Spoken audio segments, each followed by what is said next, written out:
Hello students, our today's topic is real numbers class 10 and today's question prime factors of the denominator of a rational number with decimal expansion 44.123 are। हमें एक rational number का decimal expansion दिया है और हमें इसके denominator के prime factors बताने हैं।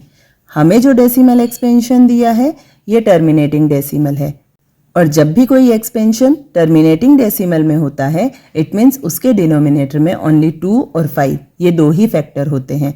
इसके अलावा अगर कोई और फैक्टर होता है तो वो एक्सपेंशन टर्मिनेटिंग डेसिमल नहीं होता है। Therefore option C is the right answer. Next one, the smallest number by which 1/13 should be multiplied so that its decimal expansion terminates after 2 decimal places. 1/13 को हमें एक ऐसे स्मॉलेस्ट नंबर से multiply करना है जिससे डेसिमल एक्सपेंशन 2 डेसिमल प्लेस के बाद टर्मिनेट करे।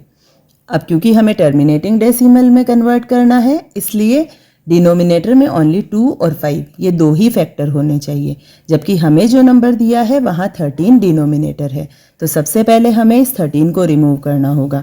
देन 1/13 से 13 को रिमूव करने के लिए हमें न्यूमरेटर को 13 से मल्टीप्लाई करना होगा। अब हमें चाहिए डेसिमल के बाद 2 डिजिट्स। इसके लिए डिनोमिनेटर की वैल्यू या तो 2 स्क्वायर होनी चाहिए या 5 स्क्वायर या फिर 10 स्क्वायर। साथ ही हमें उस नंबर के लिए कंडीशन दी है कि वो स्मॉलेस्ट नंबर होना चाहिए। तो डिनोमिनेटर की वैल्यू जितनी ज़्यादा होगी उस नंबर की वैल्यू उतनी ही कम होगी, इसलिए यहाँ हम 10 स्क्वायर लेंगे जिससे ये नंबर इन तीनों कंडीशन में स्मॉलेस्ट होगा। इसलिए 1/13 को जिस नंबर से हम मल्टीप्लाई करेंगे वो नंबर होगा 13/10 स्क्वायर और 13/100। Therefore option A is the right answer. इस क्वेश्चन को सॉल्व करने के लिए एक अदर वे भी है। आप यहाँ जो 4 ऑप्शंस दिए हुए हैं इन 4 ऑप्शंस के साथ 1/13 को मल्टीप्लाई करके देख सकते हैं। जैसे 100/13 से जब हम 1/13 को मल्टीप्लाई करेंगे तो यहाँ डिनोमिनेटर में हमारे पास होगा 13 स्क्वायर, इट मीन्स ये टर्मिनेट नहीं करेगा। नेक्स्ट ऑप्शन 10/13 मल्टीप्लाई 1/13, यहाँ भी डिनोमिनेटर में हमारे पास 13 स्क्वायर है, इट मीन्स ये भी टर्मिनेट नहीं करेगा। नेक्स्ट वन 13/10 को 1/13 से मल्टीप्लाई करेंगे, देन 13 से 13 कट हो जाएगा, लेकिन 1/10 जिसकी वैल्यू होगी 0.1, इट मीन्स ये 1 डेसिमल प्लेस के बाद टर्मिनेट कर रहा है, जबकि हमें चाहिए कि 2 डेसिमल प्लेस के बाद टर्मिनेट करे।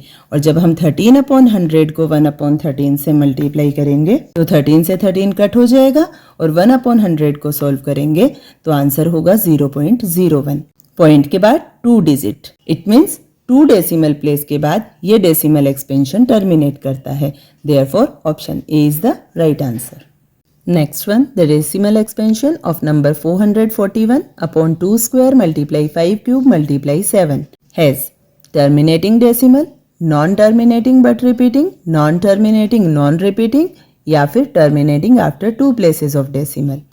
अब सबसे पहले क्योंकि डिनोमिनेटर में हमारे पास 2 और 5 के अलावा एक फैक्टर है 7।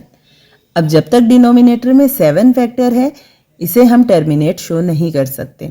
तो सबसे पहले हम करेंगे न्यूमरेटर का प्राइम फैक्टराइजेशन।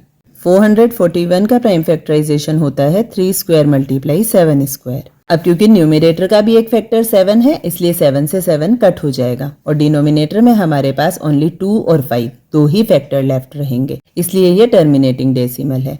तो बी और सी ये दोनों ऑप्शन तो हो गए रॉन्ग। अब हमारे पास लेफ्ट रहे option A and option D. According to option D ये एक्सपेंशन 2 डेसिमल प्लेस के बाद टर्मिनेट करता है, जबकि यहाँ हमारे पास 2 की एक्सपोनेंट 2 है और 5 की एक्सपोनेंट 3 है।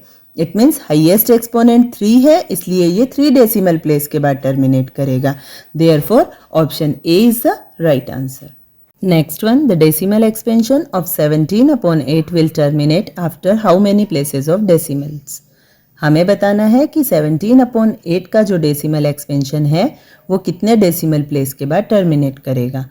सबसे पहले हम डिनोमिनेटर का प्राइम फैक्टराइजेशन करेंगे।